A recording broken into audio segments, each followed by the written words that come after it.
გამარჯობა. ამ ვიდეოს ვნახოთ უკვე ახალი წელია. მინდა მოგილოცო, გისურვო ბედნიერება, ხვავი, ბარაკა, სიყვარული, სიკეთე და სიხარული. მაგრამ რაც ყველაზე მთავარია, მინდა გისურვო ეკლესია. ეკლესიაში ყოველ დღე უფრო და უფრო ცოტა ადამიანი დადის და უფრო ცილდება ადამიანი. იმას, რაც ყველაზე მეტად ჭირდება ადამიანს. და მინდა გითხრა, რომ დღევანდელი ჩვენი ცხოვრება, როგორც მეცნიერები ამბობენ, არის სიმულაცია. დიახ, სწორედაც სიმულაციაში ვცხოვრობთ, მაგრამ ვინ შექმნა ეს სიმულაცია, ამაზე არავინ არ ამბობს. ეს სიმულაცია სწორედაც ღმერთი შექმნილია. ჩვენ ღმერთის შექმნილ თამაში ვთამაშობთ ღმერთის წესებით, მაგრამ ვინც ღმერთის წესებიდან გადაუხვევს, შემდგომ ისინი ჯოჯოხეთში ხვდებიან, ასე რომ არავინ არასდროს არ უნდა ცადოს, რომ გადაუხვიოს.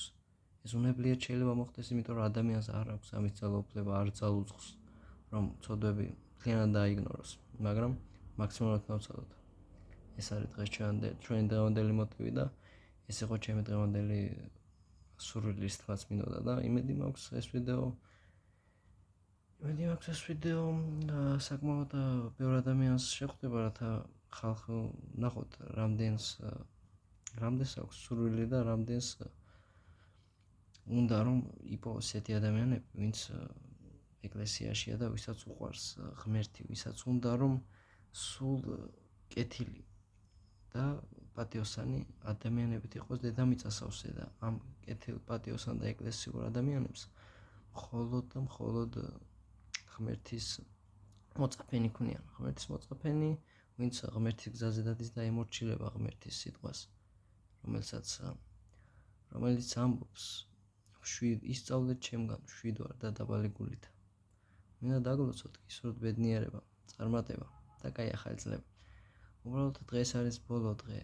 დღეს არის 31 და არ ვიცოდი, თითქოს გარდატეხა უნდა მოხდეს და მინდოდა რაღაც ახალი ჩამეწერა და რაღაც ახალი შესახებ მეთქვა. თითქოს ეს ბოლო მომენტია, სანამ ახალი წელი დადგება და გადავწყვიტე, რომ ახალი არხი შევქმნა და საინტერესო ვიდეო დავდო და ვიპოვო ისეთი ხალხი, ვიპოვო ჩემნაირი ხალხი მოკლედ. დიდი სურვილი მაქვს, რომ თქვენს გიყვართ საინტერესო საუბრები, ეკლესიური საუბრები, ზოგადად პრობლემის შესახებ საუბრები.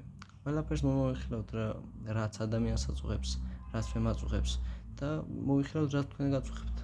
ყველაფერს შესახებ გავნავარცოთ ინფორმაცია, გავიგოთ რა აწუხებს ხალხს, როგორ დავეხმაროთ ერთმანეთს და მეტი სიყვარული, მეტი ეკლესია და მეტი პატივისცემა. ეს არის ჩვენი მომავალი.